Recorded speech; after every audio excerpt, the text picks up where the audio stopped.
तो मेरा मानना यह है कि इंसान को अगर टाइम पास ही करना है तो यार वो किसी को ख्वाब ना दिखाए। बिल्कुल भाई। तो उसमें मैंने लिखा कि ख्वाब दिखाए तूने मुझको, हाँ यार, किसी और ने तुझको पा लिया। ख्वाब दिखाए तूने मुझको, किसी और ने तुझको पा लिया। तकल्लुफ खत्म होने दो, तमाशा रोज ही होगा। आया है यार। और अभी आगाज नफरत है, बगावत है मोहब्बत से। हाँ यार, अभी आगाज नफरत है, बगावत है मोहब्बत से।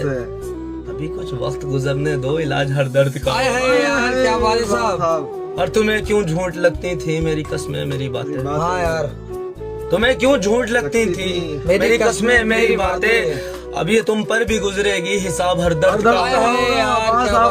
हिसाब हर दर्द का होगा।